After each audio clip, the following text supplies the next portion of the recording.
les agents de la DDS même, ils font une situation journalière des locaux de détention.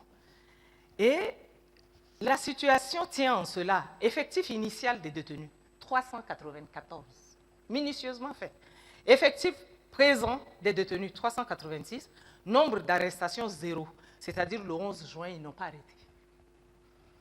Nombre de libérations, 0. Nombre de décès, 8. Et il cite les personnes, nommément les personnes. Les prisonniers sont cités ici, Brahim Khalil, Adoud, Al-Kissim Isaka, Djansouf, Félix, Mamad Abderrahman, Oumar Mamad, Rohingar Jacques, Idriss Adm, et avec leur date de décès, 10 juin 86, 10 juin 90, 10 juin 90, fait à N'Djamena le 11 juin 86, le régisseur.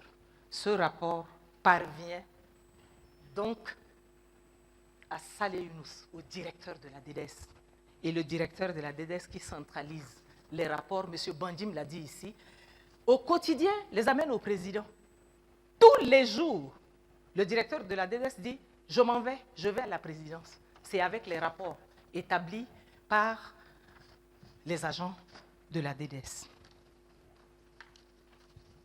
Vous allez plus loin. C'est un autre grand rapport. C'est la Côte 2026, 41. Situation, liste des prisonniers de guerre, CEDER, à la maison d'arrêt. Là aussi, c'est un travail fait minutieusement. On met l'ordre 01, 02, ainsi de suite, parce que ici, c'était un grand nombre, c'était 300 et quelques prisonniers qui étaient décédés. Nom et prénom, lieu de naissance, grade. Ça veut dire que quand un prisonnier arrive à la maison d'arrêt, on prenait le soin de noter jusqu'à son grade, date de capture en plus, et lieu. Donc il y en a qui ont été arrêtés à Faya, il y en a qui ont été arrêtés à Kalaït.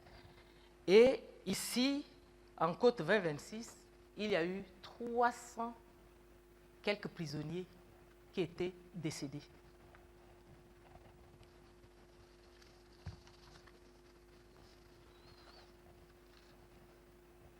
Monsieur le Président, quand une commission était élaborée par M. Hissène Habré lui-même et qu'elle devait aller réprimer, elle était toujours accompagnée par les agents du service d'investigation présidentielle et la garde présidentielle. Il y en a. Les Tchadiens reconnaissent la garde présidentielle, les éléments de la garde présidentielle, les bérets rouges.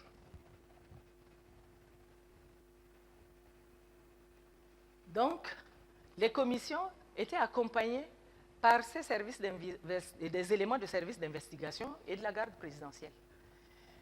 Mais il y a aussi l'UNIR qui s'y met. L'UNIR qui est le parti politique créé par M. Hissène Habré. L'UNIR s'y met. Les éléments de l'UNIR, les adeptes de l'UNIR faisaient également des renseignements qui montaient à la DDS, ensuite à M. Hissène Habré. C'était difficile pour les Tchadiens.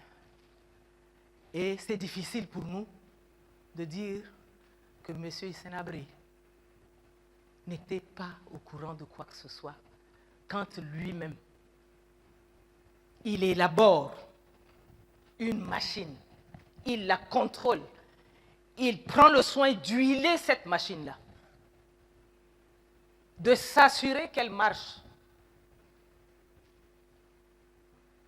comme lui, il l'entend. Il contrôle la machine parce que M. Saria, l'infirmier, major de la Bessir, qui est passé à la DDS un jour pour accomplir sa mission, pour accomplir sa tâche, a vu M. Hissène Habré à la DDS. C'est pour contrôler, c'est pour s'assurer que les prisonniers sont bel et bien là. C'est pour s'assurer que tous les rapports sont établis. C'est pour s'assurer que rien n'est laissé de côté.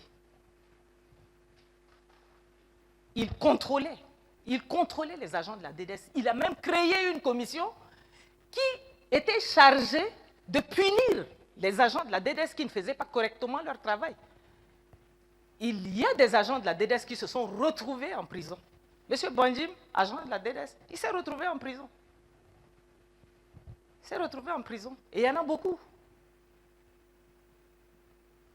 Il y en a qui ont essayé de violer leur engagement.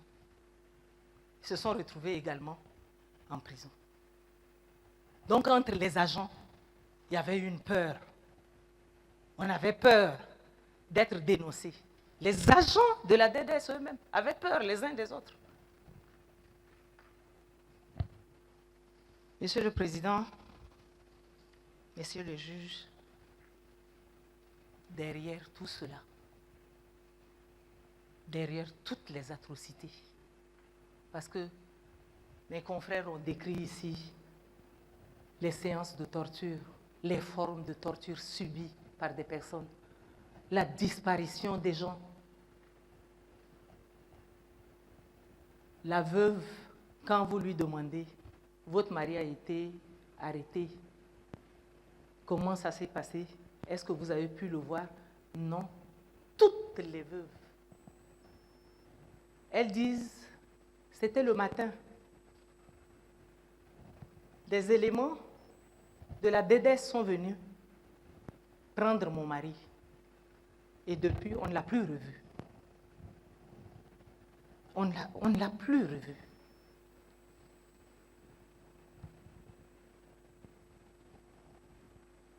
Monsieur le Président, Messieurs les juges, derrière tout cela, derrière ces disparitions, ces décès, ces personnes sorties handicapées des geôles de la DDS, derrière tout cela, il y a un responsable. Ce responsable est bel et bien M. Hissène Habré.